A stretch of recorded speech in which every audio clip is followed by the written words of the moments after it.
Análisis funcional de la conducta en las instituciones.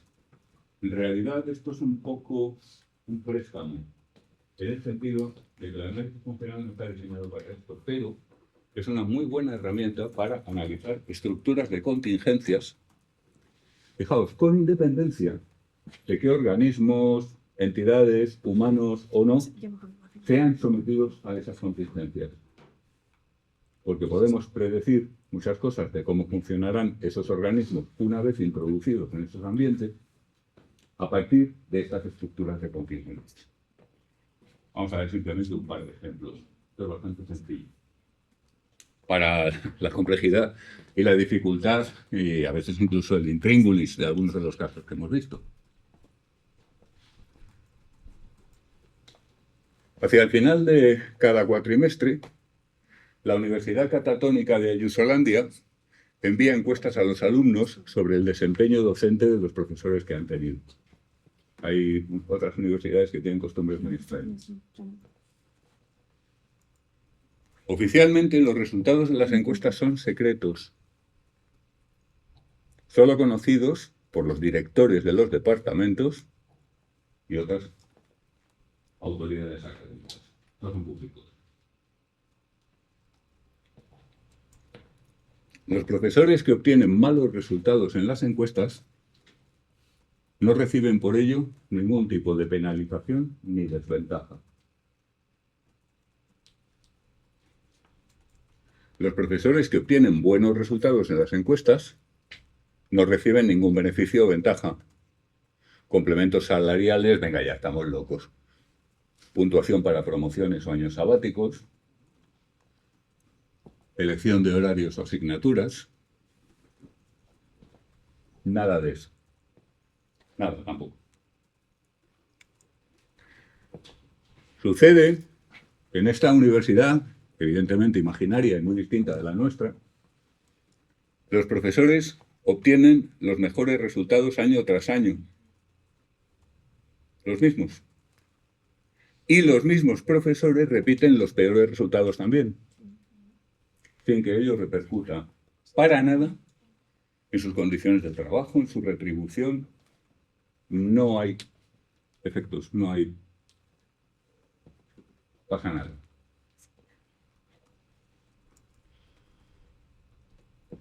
Aunque en realidad todo el mundo sabe quién es quién,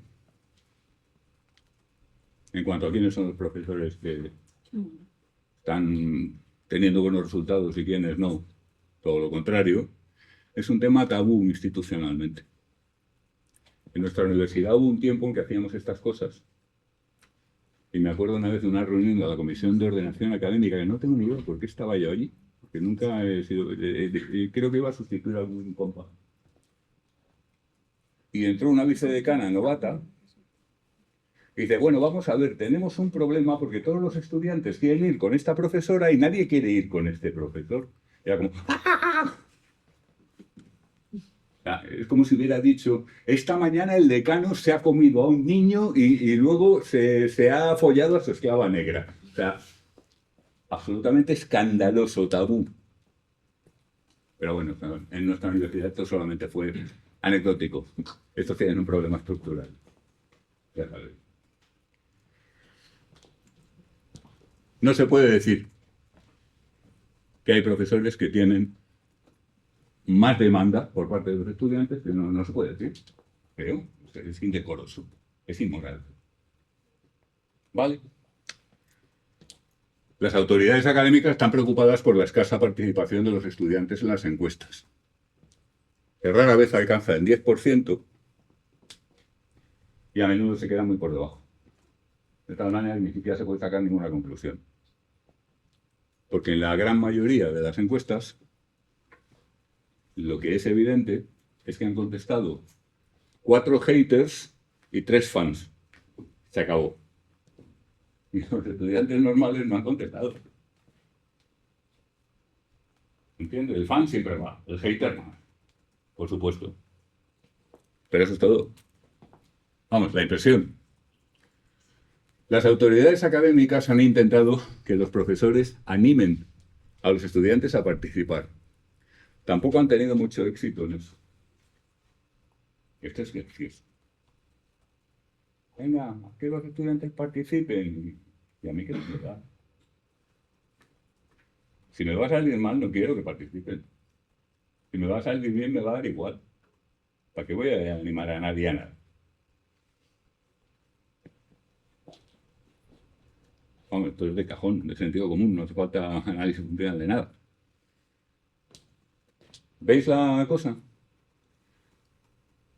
Pues, como afortunadamente estamos en una universidad que está muy por encima de estas tonterías, tiene otro nombre, vamos a analizarlo con condescendencia mirándoles por encima del hombro.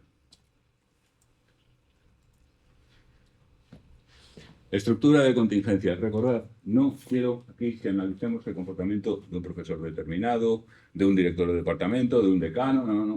Aquí se trata de ver esta institución, recordad, estamos hablando de instituciones, esta institución, ¿qué estructura de contingencias crea en el ambiente en el que van a trabajar a los trabajadores, concretamente los docentes?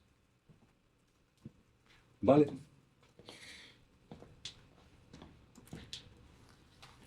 Primero es muy evidente, hay cadenas tipo 1 que se caracterizan por discriminativos tipo la situación de preparar una clase o no prepararla. La situación de impartir clases, entras en el aula y ¿qué haces? Puedes hacer muchas cosas.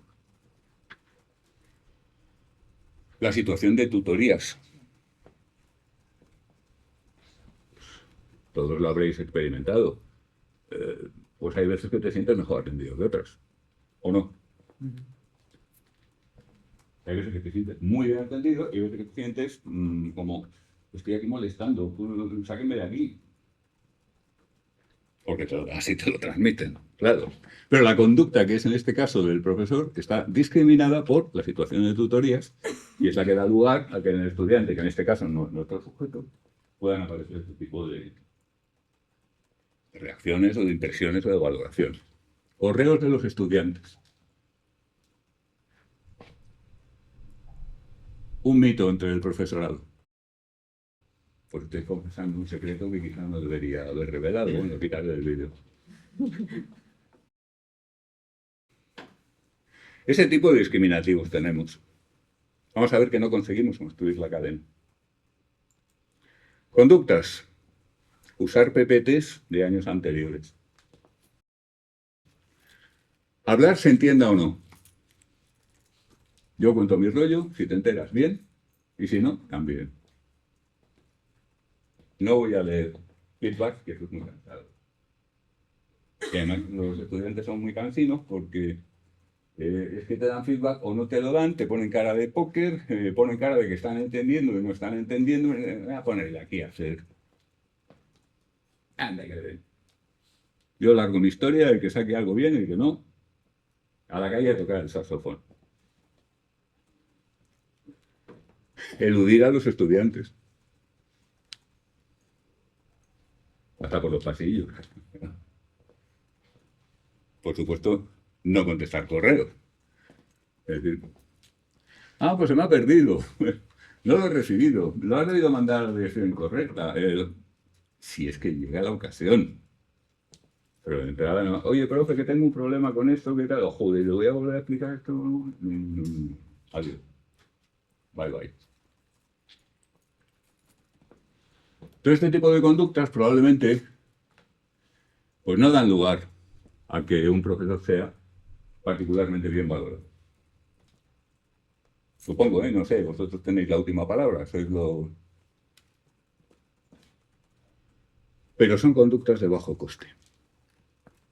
Es más fácil no contestar a un correo que contestar. No te todo. Es más fácil contestar a un correo con una cosa que ya tenías escrita catapum que escribir ad hoc para la consulta concreta que te está haciendo esa persona concreta, si además la conoces y sabes un poco de qué te escogea y qué temas le interesan y tal. Muchísimo más difícil intentar hacerse entender en clase, sobre todo con temas más o menos complejos y difíciles, que, mira, yo lo cuento porque soy muy erudito y que no me entienda simplemente es que no está a la altura. Hacerse entender tiene un coste, un esfuerzo. Se supone que es el que se espera de un profesional, que haga un poquito, que se le ocurre, ¿no? Y bueno, los PowerPoint de los años anteriores, pues en fin, ¿para qué vamos a hablar? Un día quitas el disco duro que los tiene todos y no tiene copia, y tiene que abandonar la actividad académica, en fin. ¿Consecuentes? Ninguno. No hay consecuentes. Esto no es penalizado. Y no es penalizado por las variables disposicionales, que son aquí la clave. Un tipo que, mira, yo estoy aquí como podía estar limpiando alcantarillas porque me pagan. Pero mientras a mí me paguen, todo ok. Con esa tendencia, pues la ausencia de consecuentes por las conductas de bajo coste es perfecto, es óptimo. Yo me esfuerzo muy poco y no pasa nada. Ya está. ¿Por qué voy a hacer conductas de más coste? Soy un investigador y las clases son un incordio. Estos son bastante graciosos. Sobre todo cuando los ves en cursos de comunicación. En fin, no, iba a contar una anécdota, pero es que ya no, tampoco quiero tener que borrar todas las clases. Las clases son un peaje que tengo que pagar para poder hacer la actividad que me interesa, la investigación. Que claro, ya con ese planteamiento, con esa disposición, pues conductas de bajo coste, ningún consecuente, perfecto. Trato hecho. Historial aversivo en clases. Entre que ha tenido episodios difíciles, que te has sentido mal, que ha pasado ansiedad. Hay gente que durante un largo principio de su carrera como profesor pues tenía mucha ansiedad con las clases. Algunas veces se nota. Yo tuve una profesora que me acuerdo que la gente se salía de clase por empatía. Porque la tía estaba sufriendo tanto dando la clase que la gente así más empática empezaba a sufrir también. Por Dios, no puedo soportar más ver el espectáculo de esta tía agonizando, intentando dar una clase y se iban porque no podían soportar. Y era por eso, ¿eh? Una vez me encontré una compañera llorando en el pasillo. Pero pobrecilla, pero mira, pero no puede, pero ¿por qué se dedica a esto? No sé qué. Caso extremo, ¿vale? En fin, hay gente que tiene historiales aversivos en clases y que uno dice, ¿por qué te dedicas a esto? Lo veis más o menos, ¿no? ¿Alguna duda?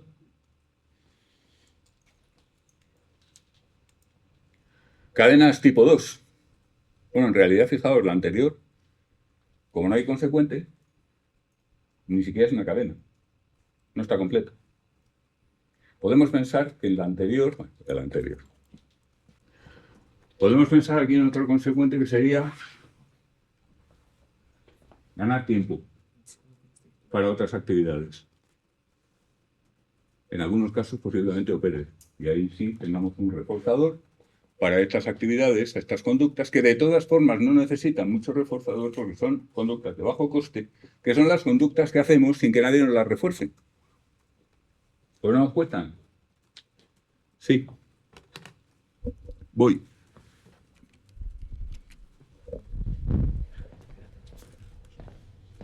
Y claro, entonces que sea de bajo coste no cuenta como reforzamiento. ¿Él? O sea, que sea de bajo coste no cuenta como reforzamiento. No, por supuesto que no. Jamás. Son dos conceptos lógicamente distintos. Esto a lo mejor merece la pena. Nos vamos a parar un momentito aquí. Te agradezco la pregunta. Hay un cierto lío por la terminología, porque coste de respuesta, como sabéis, es una técnica para reducir unas ciertas conductas. Que es una técnica básicamente basada en el castigo. Pero coste de respuesta es también un parámetro de cualquier conducta que indica la inversión que tiene que realizar el organismo para ejecutar esa conducta. ¿Se entiende? Es las dos cosas, son dos ideas distintas, pero desgraciadamente con la misma expresión. Y eso da algunos líos. El coste de respuesta es inherente a la ejecución de la respuesta. No es una contingencia. ¿Se entiende? Por ejemplo, supongamos que tenemos aquí a un compañero con un problema de ansiedad social que le da miedo hablar en público. Lo vamos a tratar pues reforzando conductas de hablar en público.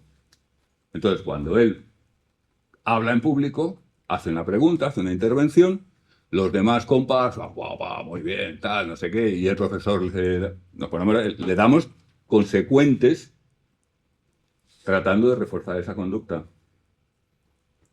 El coste de respuesta no es eso. El coste de respuesta es cuánto te duele a ti abrir la boca y empezar a hablar en público. Es completamente distinto. ¿Se entiende? Otro ejemplo, estoy adiestrando a un perro para que salte por encima de una valla, por ejemplo. Yo puedo aumentar o disminuir el reforzador. Le doy más o menos comida cuando haya saltado la valla. ¿Vale? Por el propósito que sea. Pero eso no es el coste. No tiene nada que ver con el coste. El coste es cuánta energía necesita para saltar la valla.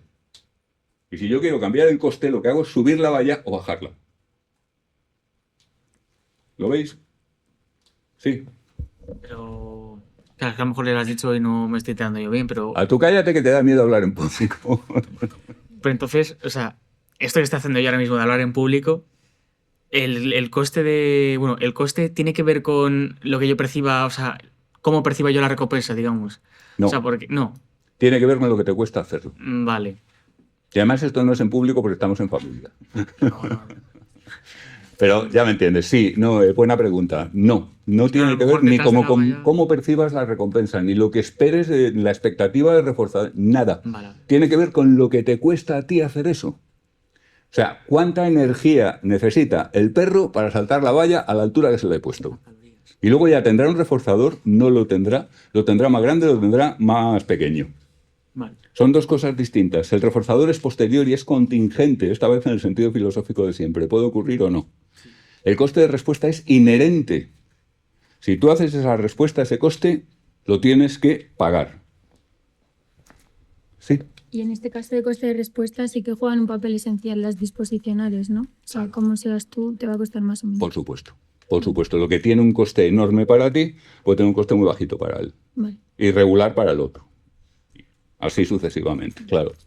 Pero y sí, aunque no, o sea, sí que afecta en el valor del consecuente. ¿Cómo? Sí que afecta en el valor del consecuente. Un alto coste de una conducta hace que un consecuente pueda ser más atractivo o menos atractivo, ¿no? Lo de No la tiene valla, por qué. ejemplo. No tiene por qué. Tú puedes tener un consecuente que podrías parametrizar perfectamente su atractivo, como tú dices, pues vamos a decirlo así, no pasa nada. Y sin embargo, variamos el coste de respuesta. Y el consecuente para ti tiene el mismo valor. O sea, el consecuente son 50 pavos que son los que a ti te faltan para comprarte no sé qué que te apetece mucho. Y eso tiene ese valor fijo. Ahora bien, te podemos poner una respuesta para darte ese consecuente que tenga para ti un coste mayor, menor, regular, etcétera. Puede ser independiente. Lo cual no quita para que en ocasiones sí se pueda producir la interacción que tú dices. Pero no necesariamente. Ni siquiera típicamente. O sea, pensad simplemente, coste de respuesta, ¿cuánto de dura está la palanca de la rata? O bien, plink. Eso no es el reforzador, ni el castigo, ni la extinción, ni nada de nada. Eso es lo que te cuesta hacer la respuesta. Y luego ya está, que resulta que es con ese coste, pues encima estos hijos de puta me han puesto un programa de razón fija 200. Con lo cual tengo que hacer esta barbaridad de esfuerzo no sé cuántas veces. Hay algunos estudios que muestran que los animales hacen el cálculo bien. Por supuesto de manera inconsciente. Y a partir de un coste de respuesta muy alto, si la tasa de refuerzo no es suficientemente alta, dejan de hacer la conducta. Es como si el animal dijera, no me renta, investigador. Pero por supuesto no lo piensa, ni lo razona, ni lo dice. Simplemente deja de hacer la conducta. Se ve, pero son dos parámetros independientes, el coste y el consecuente. Vale, ¿aclarado, Marta? ¿Algo más sobre esto? Sí, Alba. No he entendido muy bien con qué se puede confundir lo de la cualidad inherente. O sea, como que tenía dos significados, no entiendo el otro. ¿El coste de respuesta? Sí. Una técnica de intervención en la Ah. cual tú haces que al individuo le resulte penalizado realizar una determinada conducta. Es un tipo de castigo, en realidad. Vale. Ok. Vale. Y de ahí viene, o sea, como la noción de coste de respuesta como parámetro de respuesta, digamos, del análisis experimental de la conducta, la vertiente más básica, más fundamental, es mucho más antiguo, por lo bien los clínicos, como siempre, como todo en cacharrería, y usan ese mismo término para referirse a esta otra cosa. ¿Está claro este análisis interruptus? Realmente esto no llega a ninguna parte. Cadenas tipo 2. Discriminativos los mismos. Situación de preparar clases, situación de impartir clases, de tutorías, correos de alumnos, muchas más cosas, evidentemente. Como en el caso anterior. Conductas. Intentar mejorar las clases. Incluso los PowerPoint. Esfuerzos por explicar comprensiblemente. A ver cómo les digo esto para que quede claro que no. A veces hay que darle, ¿eh? Porque, entre otras cosas, no siempre puedes estar, que las optativas son muy fastidiadas por eso. Porque en primero ya sabes que son todos unos perfectos ignorantes, no hay ningún problema. Pero cuando llegamos a cuarto optativas, pues ya cada uno lleva su trayectoria. Y yo, aquí en esta clase me ha ocurrido más de una vez de estar diciendo algo y veo que unos cuantos están diciendo, ya, otra vez eso. Y otros están como, ¿qué? Porque ya no todo el mundo ha seguido el mismo trayecto, ¿se entiende? Esto hay que pensárselo. Para que funcione, vamos. Y nos sale mejor o peor, ¿qué vamos a hacer? Atención a los estudiantes, contestar a los correos. Estas conductas que ya son de alto coste. Al menos comparado con las anteriores. Y esto, aquí, de nuevo, la clave está en las disposicionales. Vocación docente. ¿Estás aquí porque te gusta el trabajo? ¿O estás aquí porque fue lo único que te encontraste cuando habías acabado la carrera, estabas desesperado, necesitaste de pasta, y luego tuviste suerte, pasó el Pisuerga por Valladolid y te congelaron en plantilla? Que es un perfil muy común en la Universidad Pública Española, by the way. Esfuerzos por explicar comprensiblemente, interés por los estudiantes. Pues gilipollas, un grano de culo, un coñazo, unos pegados, un puta idea, mierda. O bien, hombre, pues yo creo que estoy trabajando en intentar incrementar el capital intelectual de mi sociedad, contribuyendo a la formación de los ciudadanos que en el futuro van a hacer bla, bla, bla. O hasta que te interese en el sentido de, bueno, pues me gustan los estudiantes, me caen bien, en general. Siempre hay alguien que te cae mal, por supuesto, pero... Ética personal. Un profesor que no se siente tranquilo si no tiene la impresión de que ha hecho todo lo posible por hacer bien su trabajo. ¿Se ve? Consecuentes. Buenas sensaciones, tipo deber cumplido. R+. Signos de valoración de los estudiantes, que van desde gestos en clase hasta la manera en que interactúan contigo, incluso lo que ponen en las encuestas. Los pocos que las contesten. Buenos resultados en las encuestas, si te importa. ¿Qué pasa? Que esto, sin esas disposicionales, estos no son reforzadores. Si a mí me da igual todo menos mi sueldo, la valoración de los estudiantes, pues como si la pica un pollo, o sea, no me interesa. ¿Deber cumplido? ¡Ja! Ya cumplí yo con mi deber sacando ese infierno de oposición. Acabó, ahora a vivir. Estamos en la diapo anterior, evidentemente. ¿Lo veis, no? Estos consecuentes solamente sirven dadas unas disposicionales. Si os fijáis, son totalmente internos todos. Son subjetivos. No hay beneficio objetivo, no hay reforzador externo, no hay exógeno, nada. ¿Te ven?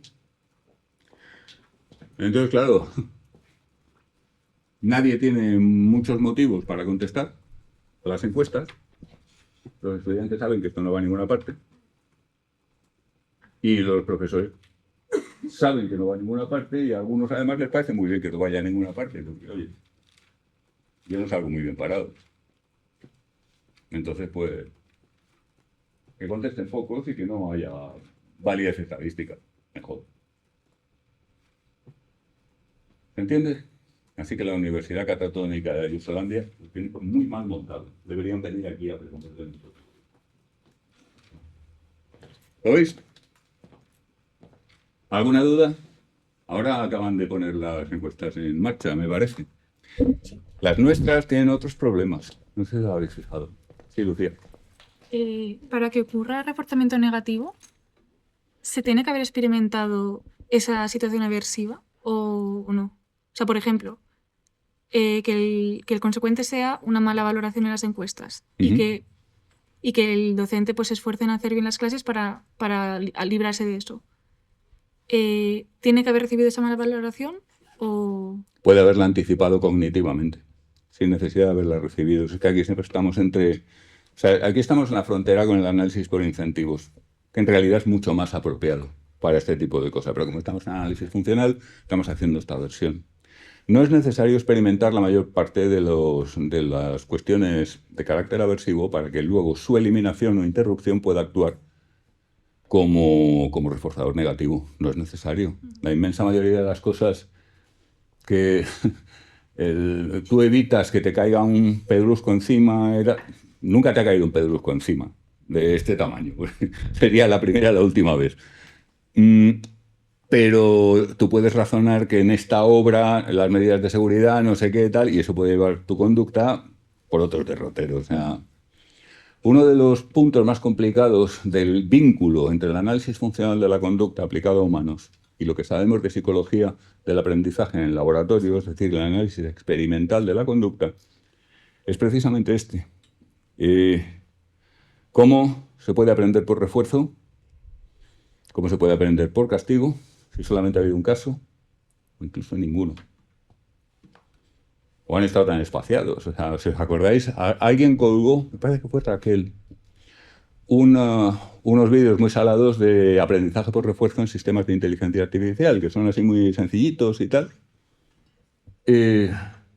Ahí se ve cómo se aprende por refuerzo, como la rata en el laboratorio. Repetición, repetición, repetición, repetición, repetición, machaque, machaque, machaque, machaque. En los humanos la mayoría de las veces no hace falta tanto, ni muchísimo menos. Entonces ahí hay un puntito de tensión teórica, podríamos decir. Yo no voy a entrar más por ahí, no hace falta. Para nuestros fines presentes, es ok. Si estuviéramos en doctorado y hablando de teoría de la ciencia, sí entraría por ahí. ¿Está claro?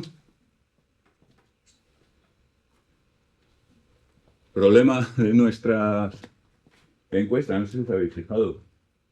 Si abrís una encuesta de las que se hacen aquí, os daréis cuenta de que da igual que tú estés en evaluación psicológica 2, tercero, ya lo habéis hecho todos, o casi todos, supongo, que en química física o en autómatas celulares,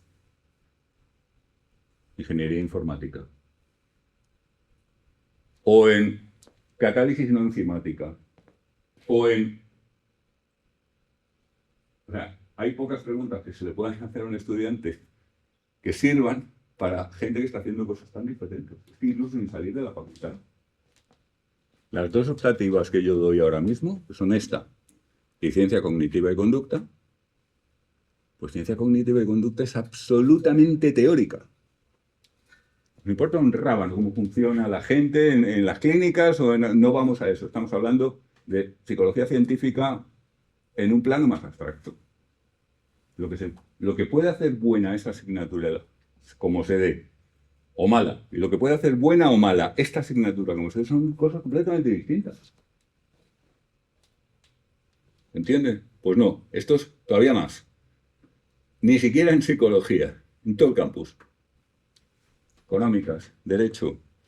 Los estudiantes contestan las mismas preguntas. Eso tiene muy poco contenido, muy poco informativo. Y lo increíble es que haya varianza. Y la hay, y muy grande. Y además muy estable, curiosamente. A pesar de que muchas veces no se puede calcular por falta de respuestas suficientes. No os estoy instando a responder a eso. Creo que es una iniciativa institucional nuestra que es maquillaje, puro y duro. Tiene que ver con la calidad. La calidad es una pseudociencia. La calidad es suponer que porque tú documentas un montón de cosas y haces un montón de papelajos y de tal y de cual, lo que hagas va a ser mejor. La calidad la conoce la gente por el boca a oreja. Así hay en la Universidad Española, sin salir de Madrid, másters que todo el mundo sabe que son buenísimos. Por ejemplo, el de metodología que dan entre la Complu esta y la UNED, me parece que es, no sé si hay alguna otra.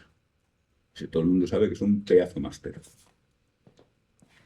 Y luego hay otros que tienen mención de calidad porque han ido unos funcionarios a comprobar qué papeles se ponen para qué, no sé qué, y allá, sí, muy bien, esto está muy bien. Y todo el mundo sabe que son una mierda. La calidad es una pseudociencia, pero nos está subyugando en este momento mucho a las universidades. Hay autoridades académicas, vicerrectores, vicedecanos, que están tan obsesionados con las agencias de calidad, tipo Madrid más D, que son capaces de subvertir drásticamente la finalidad de nuestra actividad académica para cumplir con ellos. Y cumplir con ellos normalmente es hacer unas tonterías que se ha inventado gente que no tiene ni idea cómo funciona la enseñanza universitaria, pero que saben calidad, amigo. En fin. Voy a tener que borrar cosas. ¿Listo? ¿Alguna observación, duda, comentario? Bien. Cuando veáis calidad, ojo. María, 43 años, juez titular del juzgado de primera instancia de San Apapucio de la Polvorosa, cargo que desempeña hace 10 años. Andrés, 39 años, juez titular del juzgado de primera instancia de Secarrales del Truñal, desde hace 8 años. En el tiempo que ha ejercido, el 67% de las sentencias dictadas por María han sido recurridas. Y de estas, de las recurridas, el 84% han resultado revocadas por la instancia judicial superior. En este caso, la audiencia provincial. ¿Vale? Andrés, el 30% de las sentencias que ha dictado en su ejercicio en ese puesto han sido recurridas y de ellas el 34% han sido revocadas por la audiencia. ¿Lo veis, no? Sale a concurso una plaza, una promoción, para juez de la audiencia provincial y tanto María como Andrés se presentan a esa plaza.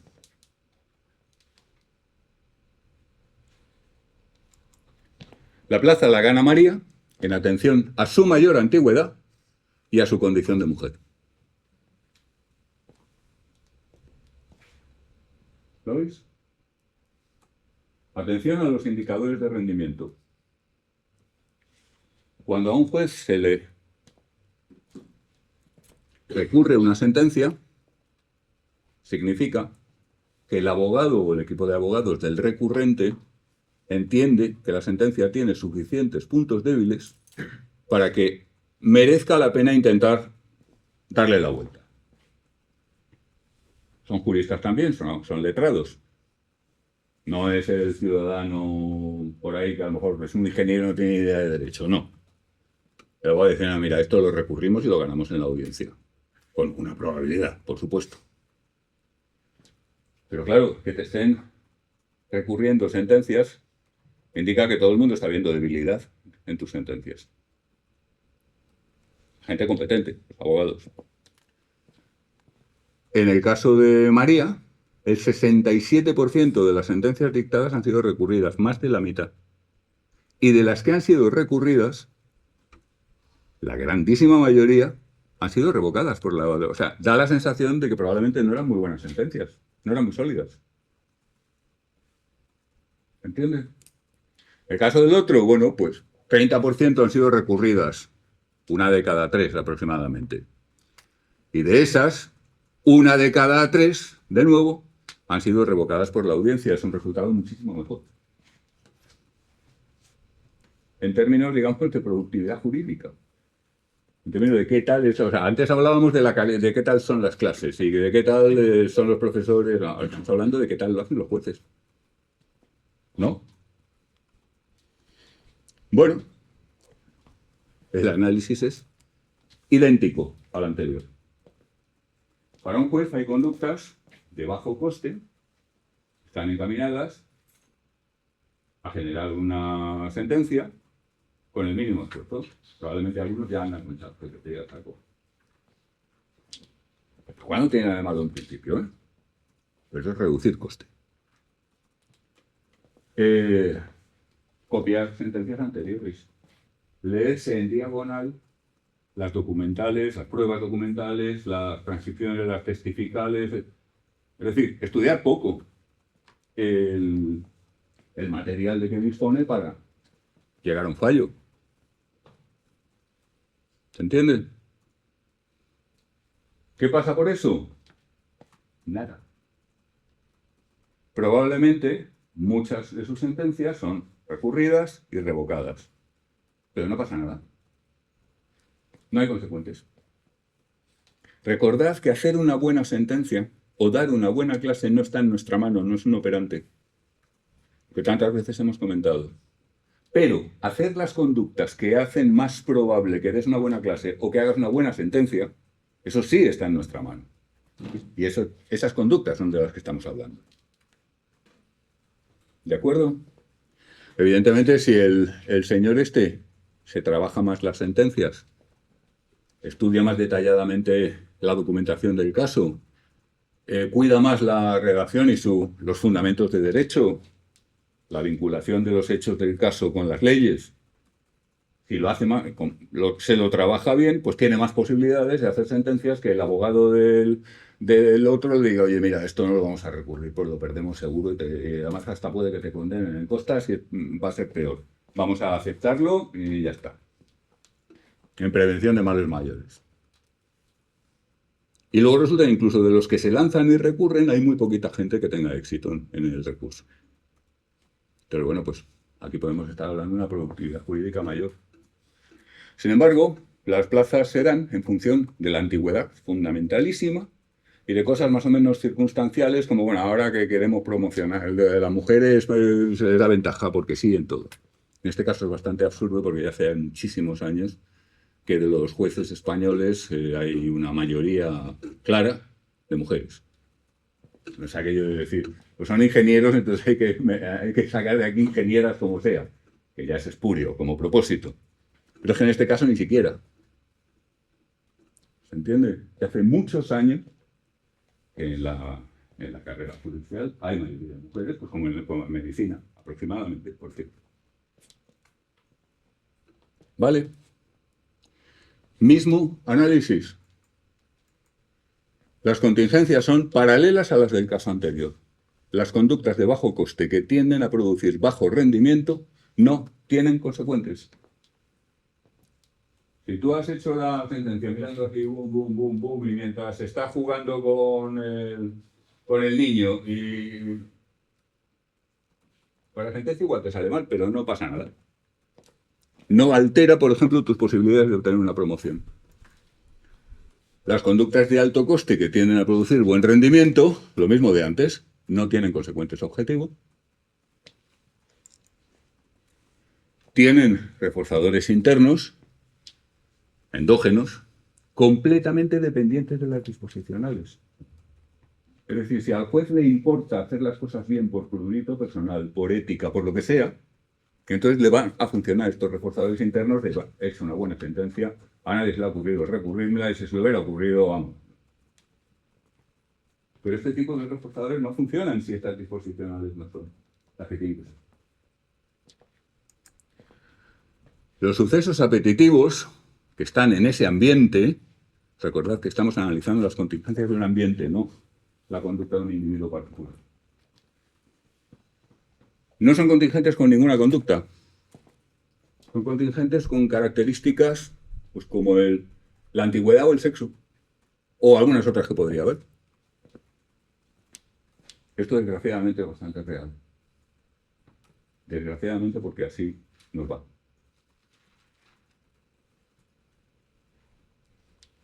¿Entienden? Pues esto es lo que hay en muchas instancias de las instituciones. Esto pasa también, a ver, no penséis que me estoy metiendo solamente con la deuda pública. Esto pasa en entidades privadas, no tanto porque está más controlado, pero también. Cuando hay una desvinculación de la conducta del individuo con respecto a qué tal le va. ¿Qué tal le va en el trabajo? ¿Qué obtiene? ¿Qué consigue? Pues esas desvinculaciones son demoledoras. Son demoledoras. Pueden hundir instituciones o convertirlas en inútiles o convertirlas en inoperantes. Y en cuanto hay, claro, la judicatura tiene la ventaja de que no tiene competencia. Pero la universidad pública sí tiene competencia. Y se lo estamos poniendo muy fácil con este tipo de cosas. ¿Alguna duda? ¿Observación, comentario? ¿Todo bien? Seguimos pues. Esto ya creo que está bien de casos, ¿no?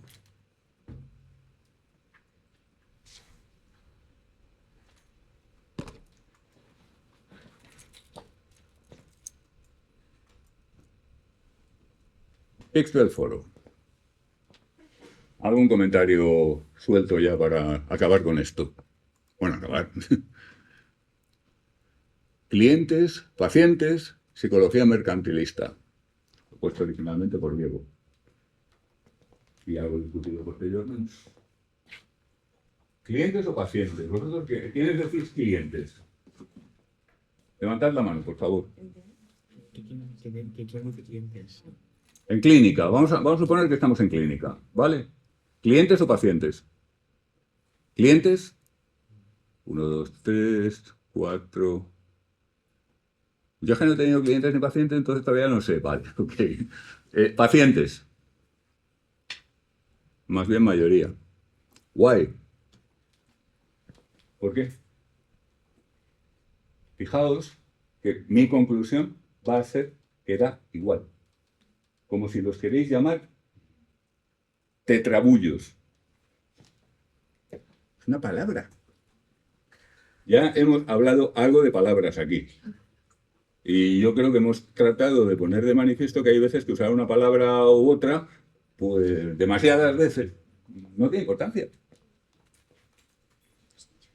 Pacientes viene de pazos, la misma raíz que pasión. Padecimiento se refiere a alguien que sufre. Por tanto, a mí en clínica me parece que pacientes perfectamente.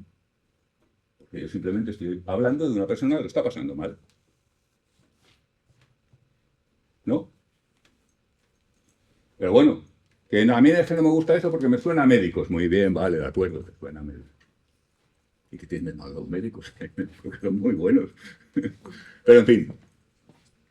Ciencias de la salud, estamos todos ahí en ese... Pero bueno, cada cual que haga lo que le parezca. Los conductistas consideran absolutamente pecado decir paciente, porque es médico y el modelo médico y no sé qué y tal y cual, y siempre dicen cliente. Los conductistas ortodoxos, vamos. Los conductistas raritos, que son la mayoría en realidad, pueden decir lo que menos te espero. O sea, Cliente, pues es alguien que paga por un servicio, también tiene sentido. También tiene perfecto sentido. Es decir, es una persona que viene aquí y yo le presto un servicio y paga por él. Es un cliente. Intercambia su dinero por mis conocimientos y mi ayuda. Muy bien, perfecto. Yo no veo ningún problema ninguna de las dos. Me gusta más paciente porque hace énfasis en el carácter, cuando estamos en clínica, hace énfasis en el carácter de somos profesión de salud. Estamos ayudando a alguien no a ganar más dinero, por ejemplo, sino a tener una vida más calidad de vida, en definitiva. Pero bueno, esto es muy personal y, como digo, creo que no tiene la más mínima importancia. Proponía alguien el término consultante. Interesante, como una idea así intermedia. Pero a mí es que lo de consultante a mí me suena a alguien que te hace una pregunta. O sea, cualquiera de vosotros que levanta la mano es un consultante. Te hace una pregunta, le contestas y vale, y se va. Podría ser, ¿no? Y si entramos en el tema de preguntarle a Google, pues, ¿eres paciente de Google o consultante? Bueno, en fin. Ya me entendéis, ¿no? Y lo de la psicología, el enfoque mercantilista, el planteamiento mercantilista de la psicología, sigo sin entenderlo. ¿Qué quiere decir esto? ¿Alguien lo entiende?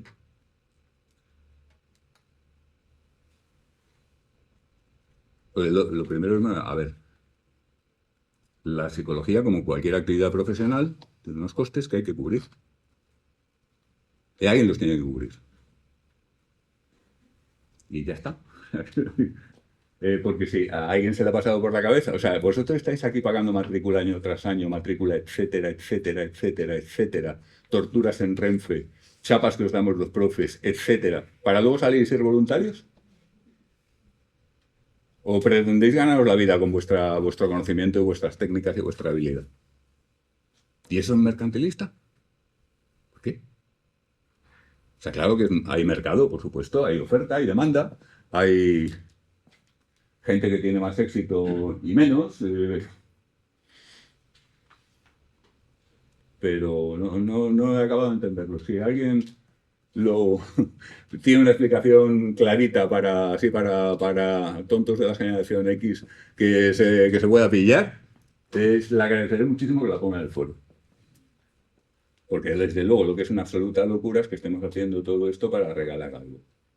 El voluntariado y el voluntarismo son la principal forma de explotación laboral que existe actualmente en el mundo, después de la esclavitud en aquellos países en que se da, ni el que haya una determinada asociación, organización financiada con dinero público, en la cual hay gente que cobra sueldos y hay gente que no cobra porque son voluntarios. A mí eso me parece una obscenidad desde el punto de vista ético. Opciones personales. A alguien le puede parecer muy normal, es muy estupendo, es muy maravilloso. Pero es una explotación, que hay uno que cobra y otro que no. Están en la misma actividad. Y a veces el voluntario tiene más cualificación. Es loquísimo. Pero en fin. Si alguien me explica lo del mercantilismo, se lo agradeceré. Aunque no tengo grandes esperanzas de que sea una explicación que me convenza demasiado. Me gustaría conocerlo. Adrián, ¿por qué participáis en el foro? Es casi como, ¿por qué diablos participáis en el foro? Pues aquí hay una serie de datos que sí os quería comentar porque merece la pena. Yo el primer foro que utilicé para la docencia lo abrí hace exactamente 20 años, en 2004. Y duró 10 años ese foro. No se utilizaba en absoluto para puntuar nada. El nivel de participación fue altísimo. Por ahí pasaron del orden de unos 14.000 estudiantes de psicología en esos años. Hubo gente que se quedó desde el principio hasta el final, pero hubo gente que se iba retirando, los que se iban incorporando a medida que empezaban la carrera y todo eso. Era un foro de verdad, no esta cosa de Moodle, que es una... Moodle, pues si no os habéis fijado, el foro tiene el problema de que no hay forma de ordenar los hilos. Un foro normal tiene subforos. Entonces hay un subforo para, por ejemplo, casos de análisis. Hacemos otro subforo para discusiones sociales. Hacemos otro subforo para arte y entretenimiento. A medida que se van acumulando los temas, los vamos ordenando. Aquí no se puede. Con lo cual tenemos una lista bastante ya importante de temas, cada uno de tu padre y de su madre, mezclado, donde es realmente difícil buscar algo. Una de las buenas características de un foro como medio online es precisamente la estructuración que ayuda a encontrar lo que buscas. A diferencia de un WhatsApp o de cualquier chat. Segundo, no se puede jerarquizar. La jerarquización en los foros es un recurso súper potente. Por ejemplo, le puedo nombrar a Manu y a Lucía moderadores. Y a partir de ahí yo me quito trabajo, porque ellos se van a ocupar de cosillas que no tengo por qué hacer yo, como administrador.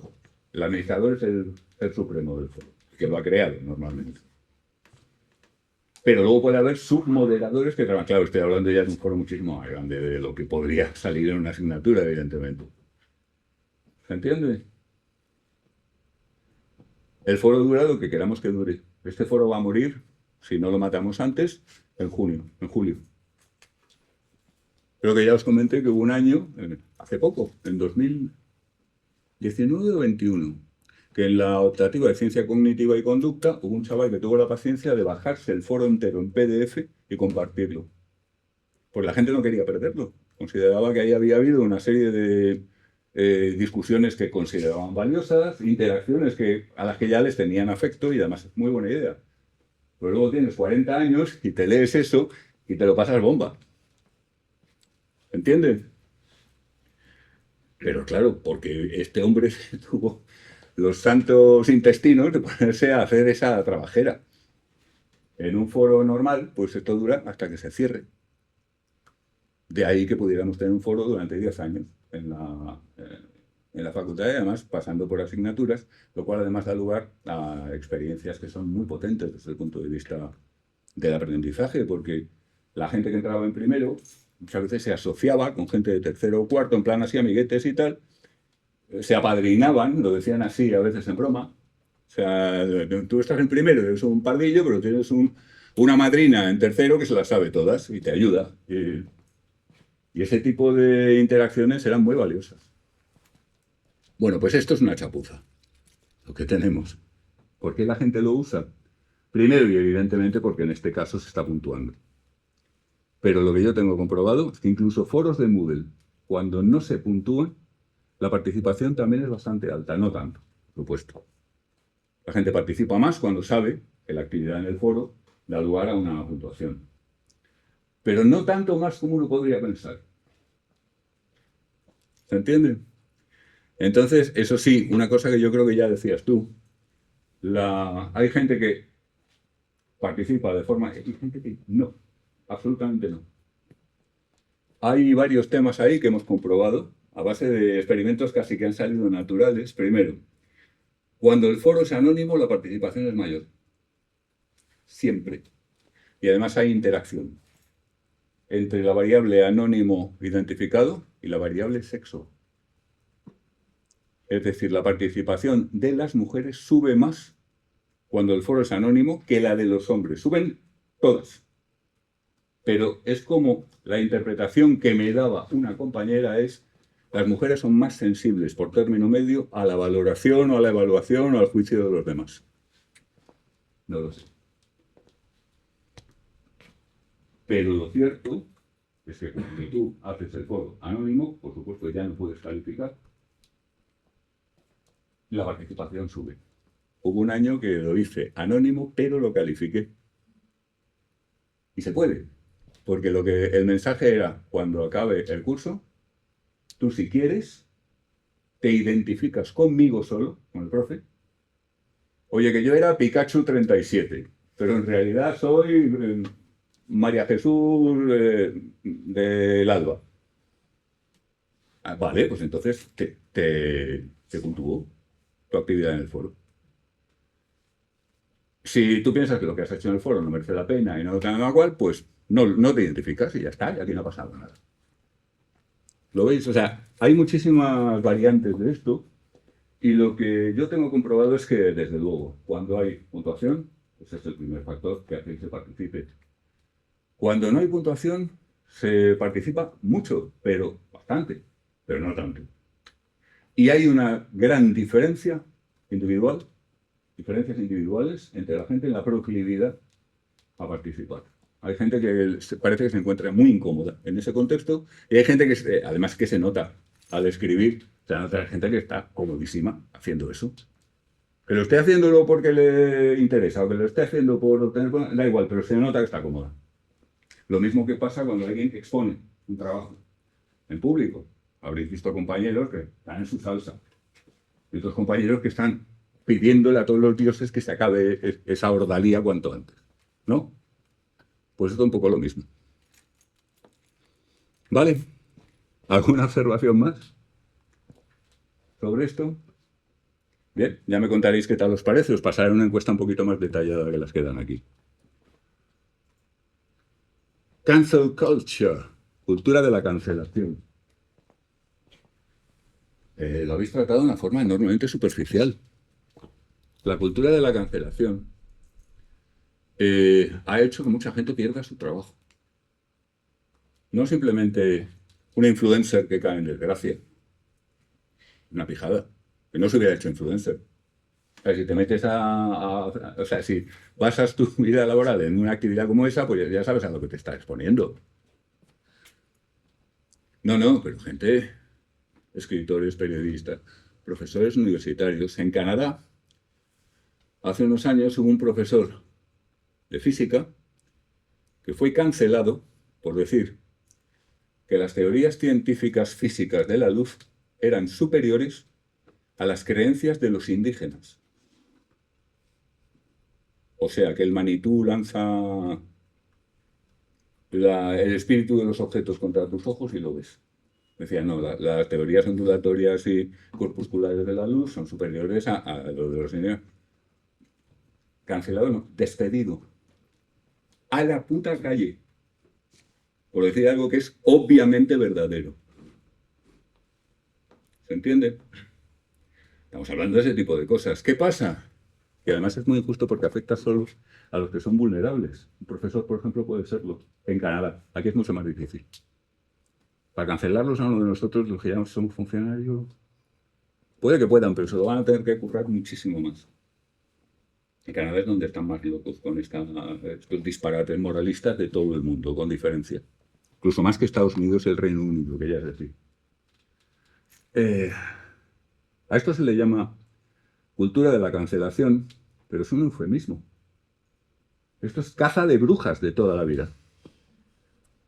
Caza de brujas. Es decir, hay gente que es inadecuada, y es inadecuada por sus creencias, por su moral, por sus puntos de vista, tal cual, que no son acordes con la moral dominante que ciertos grupos quieren imponer y están imponiendo e imponen, de hecho. Entonces, fijaos, si a mí no me gusta un escritor, pues lo dejo de leer. Esto es algo que lo habéis mencionado en más de un punto. Oye, pues a mí este cantante no me parece bien, pues no lo escucho. Pero es que no hablamos de eso, estamos hablando de destruirlo. Cancelar y destruir su reputación y en muchos casos sus posibilidades de... Eso ya es otra cosa completamente diferente. Que ahora mismo tengamos una nueva Inquisición que se dedica a quemar en la hoguera, figurativamente, a todos aquellos que no cumplen con los dogmas, la verdad es que es tristísimo. Esta es una de las cosas más terribles que le ha pasado a nuestra cultura en los 3 últimos años de historia. Y fijaos que nos han pasado cosas terribles como, por ejemplo, Hitler, Stalin, etcétera, etcétera. O sea, pues esto es muy grave. Y es grave porque esta mañana me ha impresionado el mensaje de Alba. Es que ahora tengo yo miedo de que me cancelen a mí. ¿Pero os dais cuenta de lo que significa eso? O sea, yo digo que me gusta a mí de todos modos me gusta la música de este cantante, esta banda, lo que sea. Pero como está cancelado, digo, joder, a ver si van a venir a por mí. Y solo estoy diciendo, me gusta tu música. No que apruebe todo lo que haya hecho en su vida, que me importa muy poco porque yo consumo música y no me interesa, a lo mejor, andar por ahí juzgando a la gente. ¿Lo veis? Esto es tremendo. Y vamos a pagarlo muy caro, como no se consiga revertir relativamente pronto, porque no hay libertad de pensamiento. Si una estudiante universitaria está diciendo, tengo miedo de que me cancelen si digo que me gusta un cantante, aquí está pasando algo gravísimo. No, que es que hay unos influencers que ahora nos caen mal y tal. Si te caen mal, no lo conectes, no lo mires, no lo leas. No, esto es moralismo aplicado por el método de la caza de brujas. Porque además pasa una cosa, las características de las cazas de brujas están muy estudiadas. Primero, la acusación se basa en nada, detalles ni míos. Que ha dicho esto, que ha contado tal chiste, que... Segundo, la acusación ya es condena. La acusación ya es condena. A partir de ahí, ese individuo está empezando a ser perseguido por toda la horda. Tercero, virtue signaling. Tienes que demostrar que estás del lado de los buenos. Y eso se demuestra, bueno, uniéndote a la turba que los lincha. Es que le han puesto nombre, virtue signaling, exhibición de virtud. Cuarto, apestado. Incluso para quienes le aprecian. Y entonces la chica, que en realidad le sigue gustando su música, le manda un correo diciendo, oye, a mí en realidad me sigue gustando tu música. Pero se lo manda por privado. En público no lo dirá. Esto es de una perversión realmente, vamos, digna de los clérigos de Irán. Por ejemplo, posiblemente la gentuza más asquerosa que pisa el planeta Tierra en este momento. ¿Entendéis a lo que voy? Quizá he cargado un poco las tintas, pero es que vosotros lo habéis analizado en el hilo. No, quiero hacer constar que esto es serio. Y encima, para colmo, es muy mezquino, porque solamente van a por quien pueden. Quien es vulnerable por su tipo de trabajo, porque depende mucho de su reputación, porque depende de que se le lea o se le escuche o se le tal. Pero claro, cuando alguien es demasiado fuerte, intentaron cancelar a... ¿Cómo se llama la de Harry Potter? Rowling, eso es. La intentaron cancelar porque había hecho un mensaje absolutamente hereje que decía más o menos que, a ver, había un nombre para los seres humanos que menstruan. No me acuerdo cómo era. O sea, estaba en plan sarcástico. Respecto a, no me está hablando de personas menstruantes. Había un nombre para eso, de toda la vida. Es decir, su mensaje era, realmente, pues no, quiero que maten a todos los estos, o que no, para nada. Bueno, decían, eso era odio. Pero claro, Rowling es mucha Rowling. Una de las personas que más libros vende en el mundo, y con ella no pudieron, claro. Ni le arañaron la superficie. Es más, para los de los otros bandos, se convirtió en un emblema. Pero a la pobre profesora que había dicho lo que no debía en una clase, lo que no debía, a juicio de vete tú a saber qué imbécil, a ver, la destrozamos. Y montamos el número en las universidades de Estados Unidos, se han ido al garete. Montamos el número delante del rectorado y hasta que la echen no paramos. Esto ya ha ocurrido. N veces. Hay una base de datos, varias bases de datos en Internet, con los casos de cancelación, contados, con todo detalle, y sus conclusiones, sus resultados. Así que poca broma con esto, porfa. Que es uno de los temas realmente duros que tenemos entre manos. Tenemos que lidiar con una horda de clérigos enfurecidos que están decididos a destruir todo lo que puedan a cualquiera que no coincida 100% con sus dogmas. Ninguna broma. ¿Alguna observación? Bien. Estrés en reuniones familiares navideñas. Lucía decía, ¿de verdad? Aquí hay un tema de actitud. Un tema de actitud muy importante, vamos a ver. Creo que Lucía ponía el ejemplo de, ¿cómo es que todavía no tienes pareja? Y eso que resultaba como que te producía tensión, incomodidad. ¿Pero por qué? Es que me he hecho asexual, tía. Por ejemplo.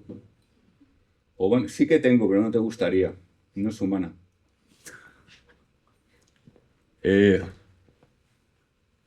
Claro, si sabes que la tía Lucía es un poquito... La tía, no, Lucía, no sé por qué he dicho Lucía, la tía Paca. Es así un poquito rancia y tal y cual. Es decir, si tú eres chica, pues mira, tía Paca, es que todavía no he encontrado la chica adecuada. La hundes. ¡Ay, que mi sobrina es lesbiana! Pero es la actitud. Cuando alguien te dice algo así, te da una oportunidad de pasártelo bien.